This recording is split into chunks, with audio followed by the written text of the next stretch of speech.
देखिए, हमारे पास जो क्वेश्चन बैंक अपने पास ये गोल्डन का है। और आज हम लोग देखिए, पिछले वीडियो में हम लोगों ने क्वेश्चन बैंक में 2020 का सॉल्यूशन किया था, ऑब्जेक्टिव पार्ट। आज हम लोग सॉल्यूशन करने जा रहे हैं इस क्वेश्चन बैंक का 2019 का। ठीक है, आपको 2019 का सारे ऑब्जेक्टिव क्वेश्चन को हम लोग विथ एक्सप्लेनेशन सोल्व करेंगे। ठीक है, तो हम लोग क्या करते हैं, टाइम बिना बर्बाद किए हुए हम लोग क्या करते हैं, शुरू करते हैं इसको। चलिए ठीक है, देखिए ये 2019 का फिजिक्स का क्वेश्चन बैंक डिस्कशन चल रहा है। ठीक है, ध्यान दीजिएगा। आपके पास इस क्वेश्चन में देखिए, मैं थोड़ा सा एक बार पढ़ देता हूँ आपको क्या है।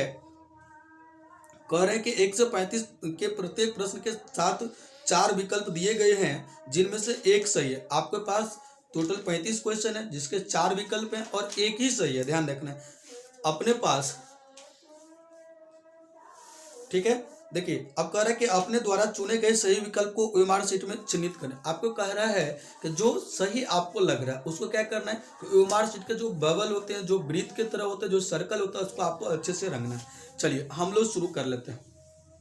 देखिए हमारे पास जो सबसे पहला क्वेश्चन है वो है कि यदि किसी ऊंचाई ट्रांसफार्मर, ऊंचाई का मतलब स्टेप अप ट्रांसफार्मर, ध्यान रखिएगा कि प्राथमिक एवं द्वितीयक में क्रम से N1 और N2 लपेटे हैं। मतलब फेरों की संख्या आपको दिया हुआ है कि कह रहा है कि प्राथमिक में N1 है और आपको जो द्वितीय जो कुंडली है उसमें कितने N2 लपेटे हैं।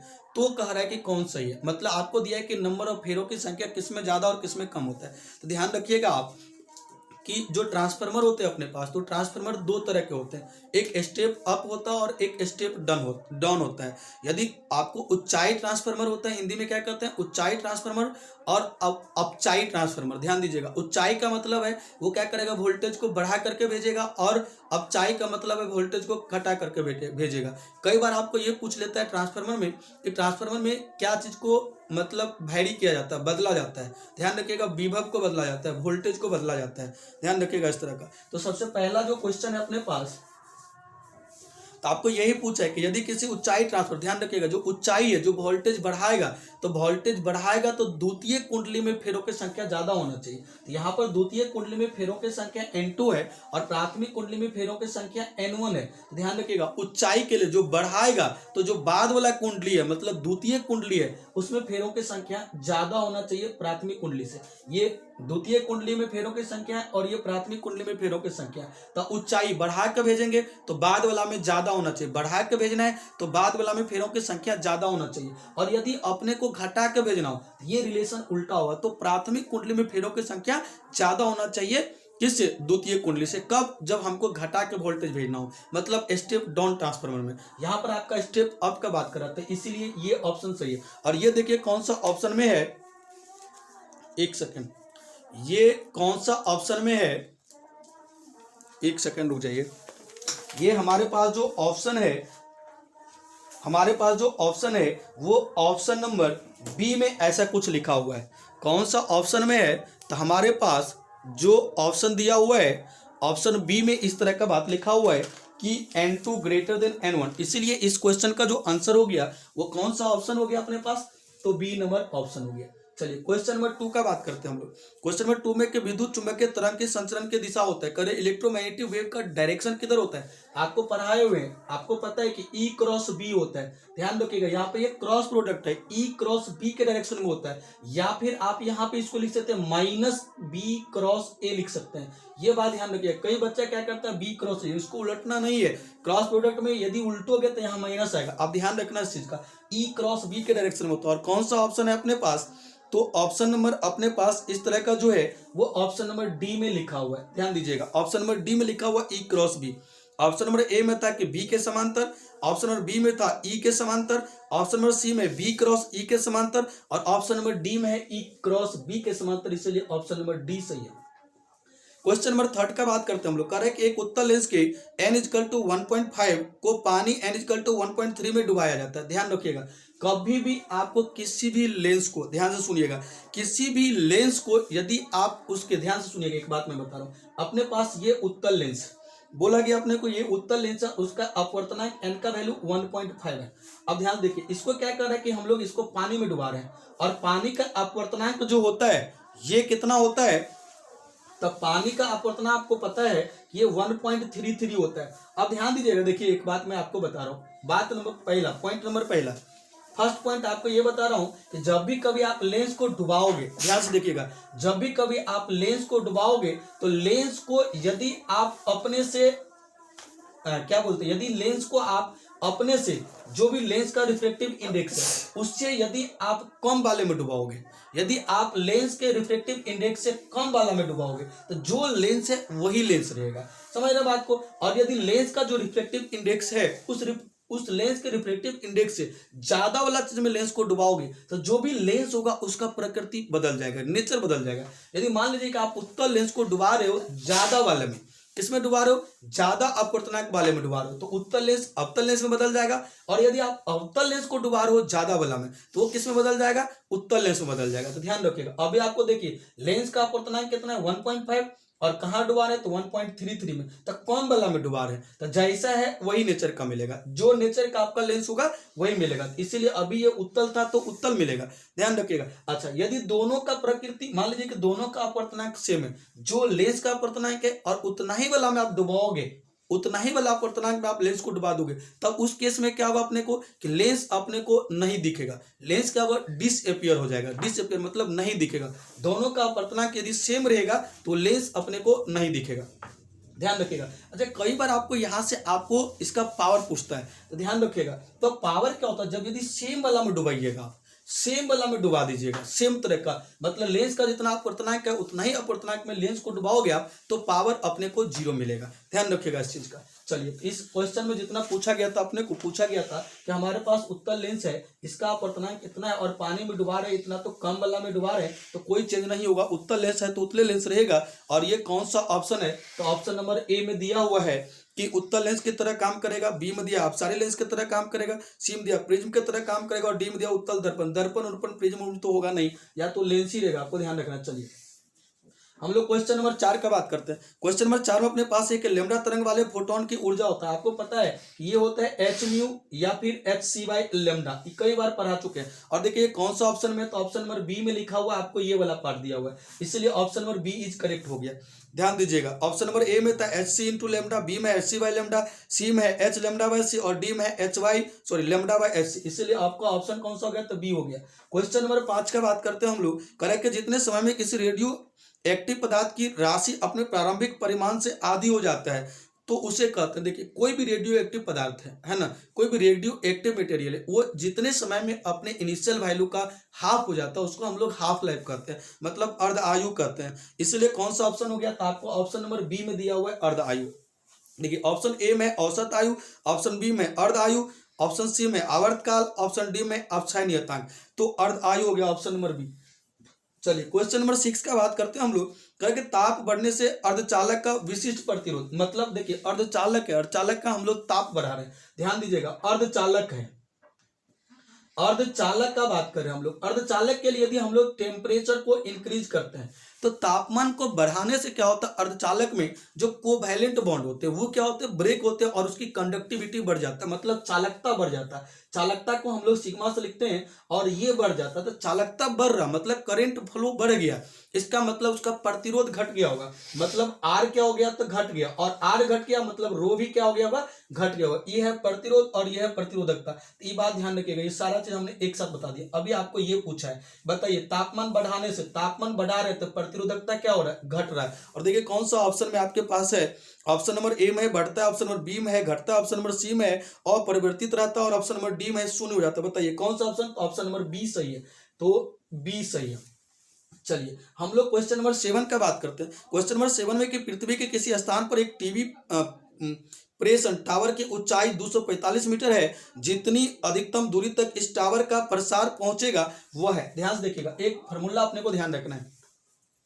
टीवी प्रसार के लिए जो फार्मूला अपने पास, जो टीवी प्रसार के लिए फार्मूला होता है D equal to root under 2HR। ये देखिए ये रेंज है, कितना दूर तक किसी टावर से कितना दूर तक उसका काम करेगा नेटवर्क, तो वो है डी। और ये H क्या है, तो टावर का हाइट है, और R क्या है, तो पृथ्वी का त्रिज्या है। तो ध्यान दीजिएगा इस क्वेश्चन को हम लोग सोल्व करते हैं। देखिए आपको डी पूछा गया है और क्वेश्चन में गिवन क्या क्या है, क्वेश्चन में गिवन है कि टावर का जो ऊंचाई है, ध्यान दीजिएगा, टावर का ऊंचाई के बारे में आपको दिया हुआ है, वो एच कितना है तो 245 मीटर है। ध्यान दीजिए 245 मीटर है। चलिए उसके बाद आपको पता है कि जो आर होता है ये पृथ्वी का त्रिज्या होता है, ये कितना होता है तो 6400 किलोमीटर होता है। 6400 किलोमीटर को यदि हम लोग चेंज करें तो 10⁻³ ये मीटर लिख देंगे हम लोग।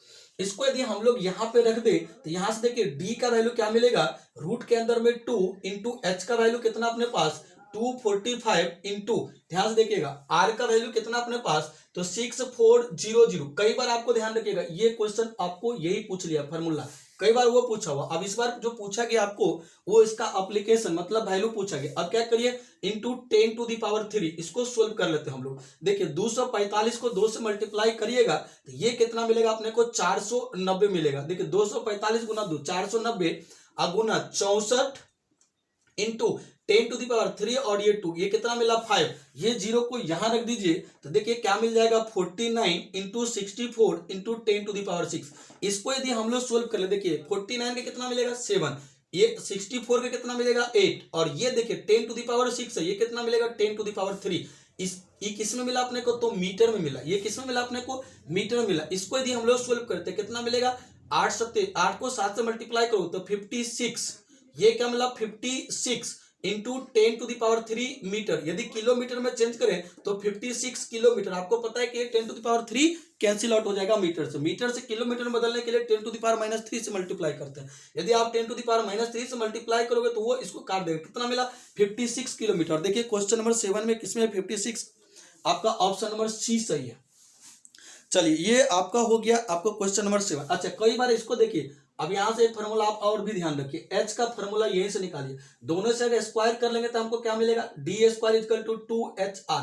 अब यहां से यदि एच लिखे तो ये कितना मिलेगा d², देखिए d² / 2R। तो कई बार हो सकता है कि आपको ये फार्मूला पूछ ले, तो आपको ध्यान रखना आपको कि ये फार्मूला भी होता है। चलिए अब हम लोग क्वेश्चन नंबर 7 तक पहुंच गया। चलिए हम लोग इसको इरेज करते हैं। क्वेश्चन नंबर 8 में कह रहा है कि पृथ्वी के चुंबकीय ध्रुव पर नमन कोण होता है। आपको कई बार पिछले वीडियो में बताए हुए हैं कि ध्रुव पर नमन कोण कितना होता है तो 90 डिग्री होता है। ध्यान रखिएगा ध्रुव पर नमन कोण का वैल्यू कितना होता है 90 डिग्री होता है। विषुवतीय रेखा पर कितना होता है तो 0 डिग्री होता है और बाकी जगह क्या होता है तो एक्यूट एंगल होता है। अब कई बार आपको पूछता है कि ध्रुव से बताइए विषुवतीय रेखा की तरफ जाएंगे तो बताइए नमन कोण क्या होगा। देखिए ध्रुव पर 90 डिग्री और विषुवतीय रेखा पर क्या होता है 0 डिग्री। तो ध्रुव से विषुवतीय रेखा की तरफ जाएंगे तो नमन कोण का मान घटता है और विषुवतीय रेखा से ध्रुव की तरफ जाएंगे तो नमन कोण का मान बढ़ता है। तो ये बात भी आपको ध्यान रखना है। देखिए हम लोग कौन सा क्वेश्चन देख रहे हैं तो क्वेश्चन नंबर 8 का बात करते हैं। तो नमन कोण को हम लोग डेल्टा या फाई से लिखते हैं। ध्यान से देखिएगा तो आपको बताएं कि फाई ध्रुव पर कितना होता है तो 90 डिग्री होता है, मतलब π/2 होता है। अब देखिए फाई विषुवतीय रेखा पर यहां पर बात करें हम लोग तो कितना होता है 0 डिग्री होता है। अब फाई इसके अलावा क्या होता है अपने को तो एक्यूट एंगल। ध्यान दीजिएगा कई बार आपको पूछता है कि बताइए हम ध्रुव से विषुवतीय रेखा की तरफ जाते हैं, बताइए यहाँ पर 90 यहाँ पे 0 तो क्या हो रहा है घट रहा है। और कई बार आपको यहां से इधर पूछेगा कि विषुवतीय रेखा से ध्रुव की तरफ जाएंगे तब बढ़ेगा, तो बात को ध्यान रखिएगा। चलिए इस हिसाब से देखिए क्वेश्चन नंबर 8 में आपका आंसर कौन सा हो गया है। कह कि पृथ्वी के चुंबकीय ध्रुव पर नमन कोण होता है। ऑप्शन नंबर ए है 0 डिग्री, बी है 45 डिग्री, सी है 90 डिग्री, डी है 180 डिग्री। इसलिए कौन सा आंसर हो गया तो सी नंबर कितना हो गया तो आपको 90 डिग्री। चलिए क्वेश्चन नंबर 9 का बात करते हैं हम लोग। क्वेश्चन नंबर 9 में कि दो लेंस जिनकी क्षमता देखिए P1 अपने को दिया हुआ है -15 डायोप्टर और P2 दिया हुआ है अपने को 5 डायोप्टर। ठीक है, कह रहा है कि को संपर्कित संयुक्त करने पर संयोजन की फोकस दूरी होगा। कह रहे हैं इन दोनों को हम लोग संयुक्त कर रहे हैं मतलब कांटेक्ट में ला रहे हैं, तब कह रहे हैं कि जो कंबाइन मिलेगा उसका फोकस दूरी कितना होगा। आप जानते हैं कि जो पी नेट होता है वो फार्मूला कितना मिलेगा आपको, तो देखिए दोनों को जोड़ते हैं संपर्कित करते थे कितना मिलता है तो P1 + P2 मिल जाएगा। आपको ध्यान दीजिए यदि ये P1 + P2 मिलेगा तो ये कितना मिल जाएगा, P1 कितना है तो -15 डायोप्टर और P2 कितना है तो 5 डायोप्टर। इसको सोल्व करोगे तो -10 डायोप्टर। ये मिला अपने को P, लेकिन अपने को P नहीं पूछा, अपने को F पूछा है। तो P = क्या होता है आप जानते हैं कि 1/F होता है। तो 1/F = कितना मिला तो -10 डायोप्टर मिला। अब देखिए ध्यान से यहां से इसको हम पलट देते हैं तो यहां से F बराबर कितना मिलेगा -1/10। अब ध्यान से देखिएगा ये मिल जाएगा अपने को इतना। अब ध्यान से देखिए अब ये किस में है तो अपने को मीटर में, ये किस में अपने को मिला, तो मीटर में। जो भी यहां से मिलेगा वैल्यू अपने को एफ किस में मिलेगा, मीटर मिलेगा, क्योंकि पी किस में है तो डायप्टर में, तो एफ किस में होता है, मीटर में होता है, ये मीटर में मिलेगा। अब देखिए ये एफ बराबर कितना मिला, 1/10 मीटर, और सेंटीमीटर में बदलने के लिए 100 से मल्टीप्लाई कर लीजिए, कितना मिला 10। अब ये किस में बदल गया, सेंटीमीटर में। बताइए एफ का वैल्यू कितना मिला, -10 सेंटीमीटर। ये कौन सा ऑप्शन में है, तो क्वेश्चन नंबर 9 का अपने पास ये बी नंबर ऑप्शन में है, -10 सेंटीमीटर। चलिए हम लोग बात करते हैं क्वेश्चन नंबर 10 का। कह रहे हैं कि आदर्श एमीटर का प्रतिरोध होता है, आपको बताएं कि आदर्श एमीटर का प्रतिरोध 0 होता है, लेकिन आदर्श वोल्टमीटर का प्रतिरोध अनंत होता है। और यदि जो प्रतिरोध जो हम लोग एमीटर प्रयोग में लाते हैं उसका क्या होता है अपने को, तो उसका बहुत कम होता है प्रतिरोध, ध्यान रखिएगा बहुत कम होता है। इसीलिए आदर्श एमीटर का बात करें तो 10 नंबर का क्वेश्चन का आंसर कौन सा हो गया, आंसर नंबर ए हो गया, ठीक है, क्योंकि आंसर ए में 0 लिखा हुआ है। चलिए 11 नंबर में आपसे पूछा गया है कि समान संयोजन के लिए खगोलीय दूरदर्शक की आवर्धक क्षमता होता है, ये आपको बताए हुए हैं पिछला वीडियो में कि -FO/FE, और ये ए नंबर ऑप्शन में लिखा हुआ है। चलिए क्वेश्चन नंबर 12 का बात करते हैं हम लोग। कह रहे हैं कि सूर्य के प्रकाश का स्पेक्ट्रम होता है, आपको पिछला में भी आया हुआ है, ये सतत होता है, और ये आपको ए नंबर ऑप्शन में सतत होता है सूर्य के प्रकाश का स्पेक्ट्रम।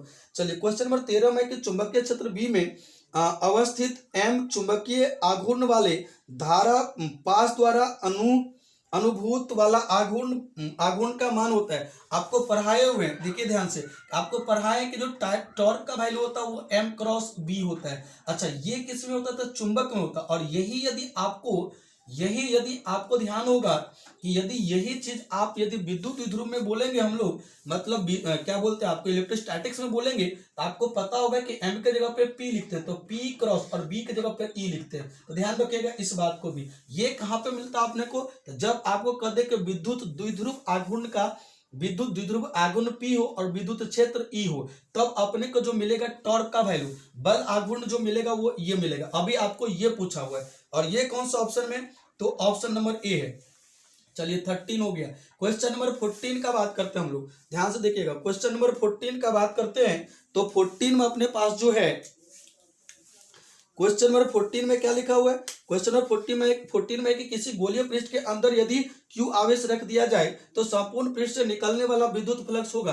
देखिए आपको पता है कि ये गॉस का नियम का यूज किया है, और आप जानते हैं कि जो फाई होता है गॉस के नियम से, तो Q enclosed by epsilon not, और Q इनक्लोज्ड यहाँ पे Q दिया हुआ है और एप्सिलॉन नॉट, तो बताइए फाई का वैल्यू कितना मिला, Q बाई एप्सिलॉन नॉट, और ये कौन सा ऑप्शन में है, तो ऑप्शन नंबर बी में आपको दिया हुआ है। हम लोग बात करते हैं क्वेश्चन नंबर 15 का। 15 में है कि नैंड गेट का बूलियन व्यंजक है, तो देखिए नैंड गेट का पूछा हुआ NAND नैंड, आप इसको लिखोगे तो क्या लिखोगे, एंड प्लस नोट। आप ध्यान देखिए एंड गेट का जो बूलियन एक्सप्रेशन होता है, बूलियन व्यंजक होता है, आप जानते हैं कि y इक्वल टू A.P होता है, और इसमें नोट लगाते इसके ऊपर में बार लगा दीजिए। अब ये देखिए कौन सा ऑप्शन में है, तो 15 का ये ऑप्शन नंबर डी में दिया हुआ है। चलिए क्वेश्चन नंबर 16 में बोला है कि डायनमो के कार्य का सिद्धांत होता है, विद्युत चुंबकीय प्रेरण पर होता है, और ये आपको ऑप्शन नंबर बी में दिया हुआ है। चलिए क्वेश्चन नंबर 17 का बोलते हैं, कह रहा है कि प्रत्यावर्ती धारा परिपथ में यदि धारा I एवं वोल्टेज के बीच कलांतर फाई हो तो धारा का वाटहीन घटक होगा। ध्यान रखिएगा जो वाटहीन घटक होता है वो I साइन फाई होता है, ध्यान रखिएगा ये वाटहीन घटक होता है। I साइन फाई को क्या कहते हैं हम लोग, वाटहीन घटक कहते हैं। देखिए आपको कई बार पूछता है कि शक्ति गुणांक होता है कॉस फाई, ध्यान रखिएगा कॉस फाई क्या होता है, तो ये शक्ति गुणांक होता है। कई बार बच्चा को पूछा ये जा रहा है और ये टिक लगा रहा है, तो ध्यान रखिएगा ई क्या है, तो शक्ति गुणांक होता है, पावर फैक्टर होता है, और ये अपने पास है तो वाटहीन धारा का आपको क्या वाटहीन धारा है, ध्यान रखिएगा ये क्या होता है अपने को, तो वाटहीन धारा का घटक होता है, तो क्या है आई साइन फाई, और ये कौन सा ऑप्शन में, तो सी नंबर में है। चलिए क्वेश्चन नंबर 18 का बात करते हैं। पृथ्वी के चुंबकीय क्षेत्र BH में यदि किसी चुंबकीय सुई के दोलन की आवृत्ति n हो, तो आपको ध्यान रखना है कि जो n² होता है वो समानुपाती होता है BH का, और ये कौन सा ऑप्शन में है, तो ऑप्शन नंबर बी में है। चलिए क्वेश्चन नंबर 19 का बात करते हैं हम लोग। कह रहा है कि किसी बिंदुवत स्रोत से परिमित पर तरंगाग्र होता है, तो बिंदु आवेश के कारण आपको तरंगाग्र पूछ रहा है कैसा होता है, पढ़ाए हुए स्फेरिकल होता है, मतलब कैसा होता है, गोलाकार होता है, और ये कौन सा ऑप्शन में, तो ए नंबर में है। चलिए क्वेश्चन नंबर 20 का बात करते हैं हम लोग। करें कि एक तार में अब 1 एम्पियर धारा प्रवाहित हो रहा है, तो ध्यान दीजिएगा कह रहा है कि आई का वैल्यू कितना है, तो 1 एम्पियर है। चलिए आगे क्या बोला आपने को, यदि इलेक्ट्रॉन का आवेश, आपको कह रहा है कि इलेक्ट्रॉन पे वैल्यू कितना है, आवेश कितना है, तो 1.6 इंटू 10⁻⁻19 कूलम के बराबर लेना है अपने को। चलिए आगे क्या बोला आपने को, देखते हैं। करे कि तो प्रति सेकेंड तार में प्रवाहित इलेक्ट्रॉन की संख्या कितना होगा, समय बराबर आपको दिया हुआ 1 सेकेंड, और आपको पूछ रहा है कि बताइए कि मतलब इलेक्ट्रॉन की संख्या कितना होगा। तो ध्यान से देखिए, इसको हम लोग थोड़ा सा इरेज कर लेते हैं, फिर हम लोग उसको सोल्व करते हैं, ठीक है। 1 सेकेंड रुक जाइए, हम लोग इसको इरेज कर लेते हैं, फिर हम लोग उसको सोल्व करते हैं।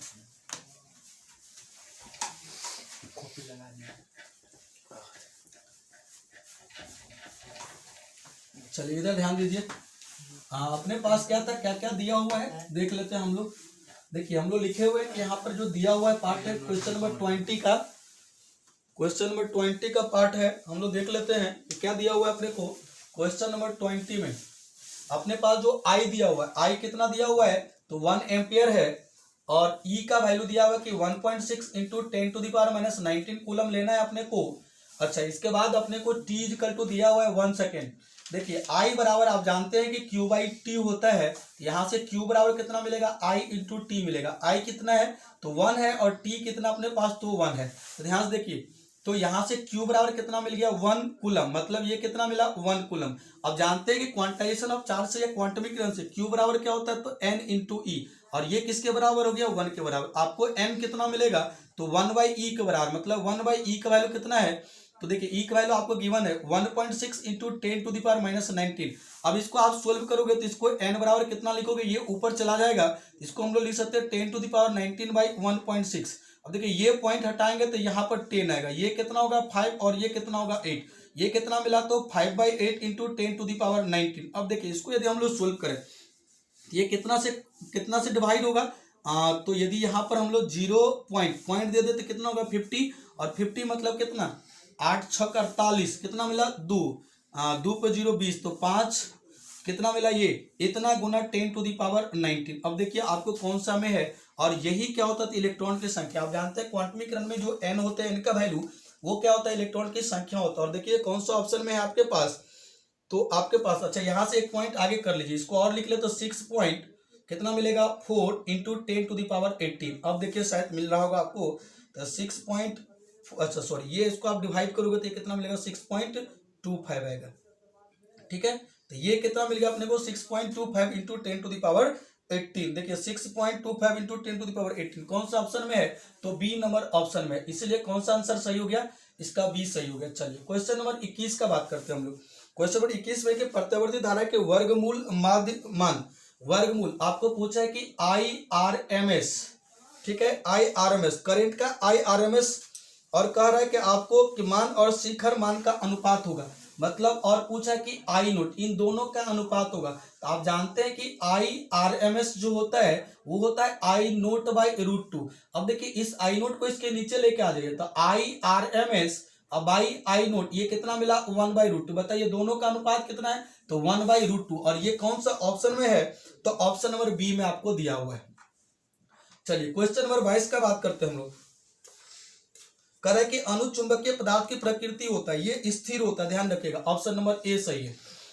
23 का बात करते हैं, क्वेश्चन नंबर 23 का बात करते हैं। कह रहा है कि LR परिपथ का शक्ति गुणांक होता है, तो LR परिपथ का शक्ति गुणांक पूछा है आपसे, तो ध्यान दीजिएगा।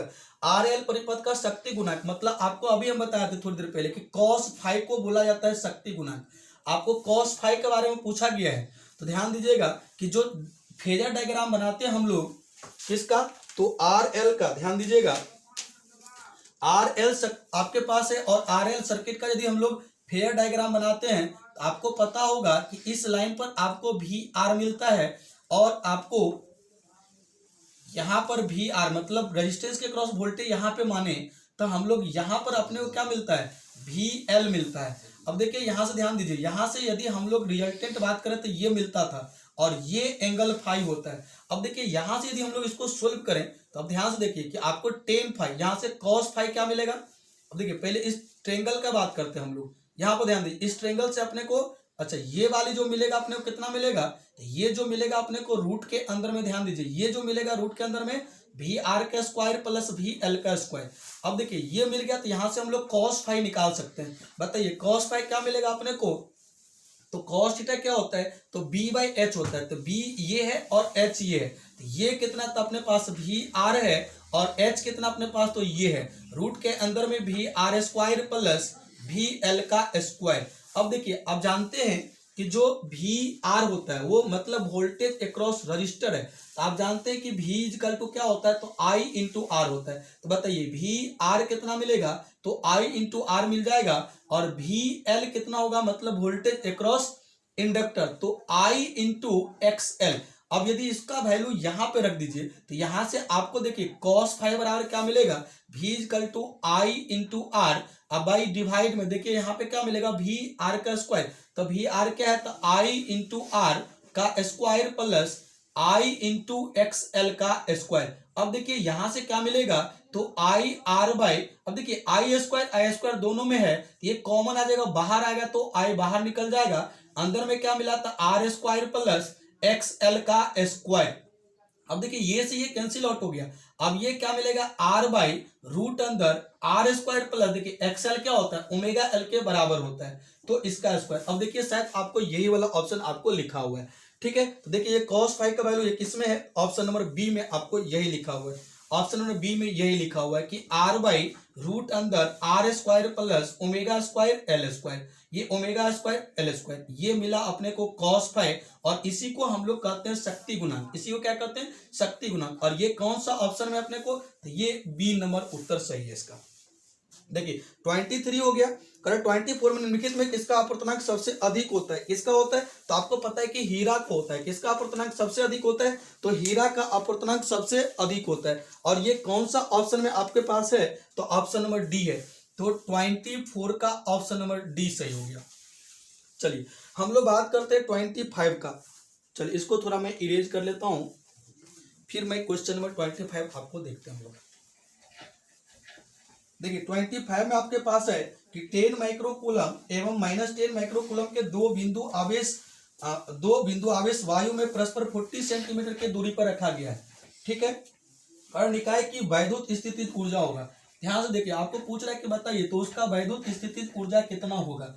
आप जानते हैं कि जो एनर्जी होते हैं, जो पोटेंशियल एनर्जी होते हैं वो क्या होते हैं, Q इंटू भी। Q क्या है, आवेश है, और V क्या है, तो विभव है दूसरे आवेश के कारण। तो ध्यान से देखिए ये क्वेश्चन नंबर कितना है, तो 25 है। चलिए क्वेश्चन नंबर 25 में अपने को बोला गया है जो अपने पास चार्ज है Q1 इजकल टू 10 माइक्रोकूलम और Q2 इजकल टू -10 माइक्रोकूलम। तो U इजकल टू क्या होता है, Q इंटू भी। कोई एक चार्ज को Q पकड़िए तो 10 माइक्रोकूलम इंटू भी का फॉर्मूला जानते हैं कि KQ/R होता है। तो K इंटू क्यू कितना है, तो -10 माइक्रोकूलम। अब आई डिस्टेंस, देखिए डिस्टेंस भी आपको गिवन है क्वेश्चन में, वो कितना है, तो 40 सेंटीमीटर। मतलब R का वैल्यू कितना दिया हुआ है, तो 40 सेंटीमीटर, मतलब 40 इंटू 10⁻²मीटर रख दीजिए यहाँ पर। तो 40 इंटू 10⁻²। इसको यदि हम लोग सोल्व करें तो 10 इंटू 10 ये कितना मिलेगा, 100 माइक्रो इंटू माइक्रो। माइक्रो का मतलब 10⁻6 और उसका मल्टीप्लाई है तो स्क्वायर, तो 10⁻6 का स्क्वायर इंटू के का वैल्यू 9 इंटू 10⁹। नीचे में क्या मिला अपने को, 40 इंटू 10⁻²। इसको यदि हम लोग सोल्व करते देखिए क्या मिलता है, 100 इंटू 10⁻12 इंटू 9 इंटू 10⁹ और डिवाइड में 40 इंटू 10⁻²। अब देखिए इसको सोल्व करें तो हम लोग को क्या मिलता है देखते हैं। ये देखिए ये 2, देखिए ये 9 और ये 2 कितना मिला 11, और 11 और ये 2 ऊपर जाएगा तो कितना मिला 13, ये कितना मिल गया 13। और ध्यान दीजिए और एक ये घट जाएगा तो कितना मिलेगा 12। अब देखिए ध्यान से क्या मिला, तो 9 इंटू 10⁻, ये -12, और देखिए एक ये जाएगा ऊपर तो -13 इंटू 10⁻, ये 9 और ये 2 ऊपर जाएगा तो 11 और ये 2 जाएगा तो कितना मिला 13। बाई कितना मिल गया, तो 4। अब देखिए ये से ये खत्म, इसको सोल्व करिएगा तो ये कितना मिलेगा, तो देखिए 2 पॉइंट कितना 9 में 4 से डिवाइड कर दीजिए 2.25। लेकिन ये देखिए माइनस में था, ये माइनस था, आपको ध्यान रखना ये माइनस है तो कितना मिला इतना जूल। देखिए -2.25 जूल किसमें ऑप्शन में है, तो ऑप्शन नंबर सी में देखिए 25 का ऑप्शन नंबर सी हो गया। चलिए बात करते हैं हम लोग क्वेश्चन नंबर 26 का बात करते हैं हम लोग। क्वेश्चन नंबर 26 में अपने पास जो है वो है 26 में जो बात है अपने पास करेक्ट 60 वाट तथा 40 वाट के दो बल्ब यदि श्रेणी क्रम में जोड़े जाएं तो उनकी सम्मिलित शक्ति होगा। देखिए श्रेणी क्रम के लिए फॉर्मूला जो होता है P equivalent equal to P1 P2 by P1 plus P2। अब देखिए कितना कितना दिया हुआ अपने को, दिया हुआ 60 और 40, तो 60 इंटू 40 अब बाई 60 प्लस 40, इसको सोल्व करें तो 60 इंटू 40 अब बाई कितना मिलेगा 100, ये खत्म, ये कितना मिला 24 वाट। देखिए तो ये P इक्वल टू कितना मिला 24 वाट। देखिए कौन सा ऑप्शन में है ये, ऑप्शन नंबर डी सही है। चलिए 27 क्वेश्चन नंबर 27 में है कि यदि 100 वोल्ट तक के आवेशित करने पर एक संधारित्र की संचित ऊर्जा 1 जूल हो तो संधारित्र की धारिता होगा। ध्यान दीजिए V कितना दिया हुआ है 100 वोल्ट, आपको ऊर्जा मतलब आपको दिया हुआ है कि U कितना है तो आपको 1 जूल दिया हुआ है, तब पूछ रहे कि संधारित्र की धारिता कितना होगा, C कितना होगा। आप जानते हैं कि संधारित्र में जो ऊर्जा होता है तो संधारित्र में ऊर्जा इक्वल टू क्या होता है हाफ CV², ये फॉर्मूला पढ़े हुए हैं। अब देखिए यहां से आपको C का वैल्यू चाहिए, ये 2 को इधर मल्टीप्लाई कर दीजिए, U कितना गिवन है तो 1 गिवन है, तो 1 equal to 1/2 into C into V², यहां से 2 किधर मल्टीप्लाई कर दिए तो 2/V² इक्वल टू C। अब देखिए ये तो C इक्वल टू कितना मिला 2/V कितना गिवन आपको 100, तो 100 का स्क्वायर, इसको यदि सोल्व करें तो 2 इंटू 10⁻⁴ ये मिला अपने को, कितना मिला अपने को इतना फैराडे, ये कितना मिल गया अपने को C equal to 2 into 10⁻⁴ faraday. और देखिए कौन सा ऑप्शन में है तो ऑप्शन नंबर बी है। चलिए ये 27 नंबर हो गया। क्वेश्चन नंबर 28 का बात करते हैं हम लोग। क्वेश्चन नंबर 28 में है कि आयाम अधिमिश्रण में अधिमिश्रित सूचांक होता है, ध्यान दीजिएगा 0 से 1 के बीच होता है 28 का, और ये कौन सा ऑप्शन में, ऑप्शन नंबर बी में 0 से 1 के बीच होता है। ठीक है ध्यान रखिएगा, आयाम अधिमिश्रण में अधिमिश्रित सूचनांक होता है 0 से 1 के बीच। चलिए क्वेश्चन नंबर 29 का बात करते हैं हम लोग। करें कि विद्युत परिपथ की शक्ति होता है, आप जानते हैं कि विद्युत परिपथ की शक्ति क्या होता है V²/R होता है। ठीक है, V इक्वल टू IR लिख सकते हैं, V equal to I into R, यहाँ पे रखेगा तो क्या मिलेगा I² R²/R, ये से ये कैंसिल मिला तो I² भी होता है, ध्यान रखिएगा। तो अपने को ये फॉर्मूला था, देखिए अभी आपको ये वाला ऑप्शन में दिया हुआ है और ये कौन सा ऑप्शन में, तो ऑप्शन नंबर सी करेक्ट है। हम लोग क्वेश्चन नंबर 30 का बात करते हैं।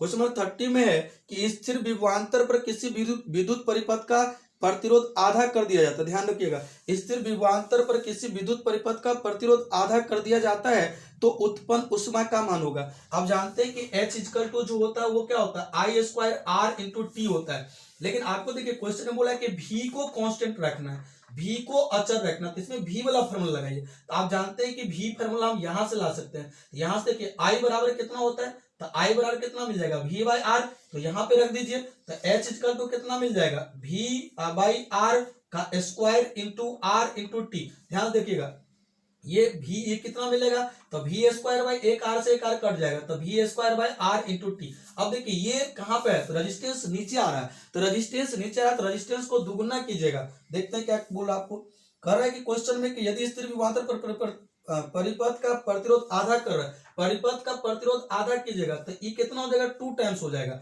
ये कितना होगा 2 टाइम्स होगा, यदि आधा करिएगा तो 2 टाइम्स और दोगुना करिएगा तो आधा हो जाएगा। अब देखिए अभी इसको क्या कर रहा है कि आधा कर रहा है, आधा करेंगे तो कितना होगा 2 टाइम्स हो जाएगा, और ये कौन सा ऑप्शन में आपके पास है तो ऑप्शन नंबर बी सही है।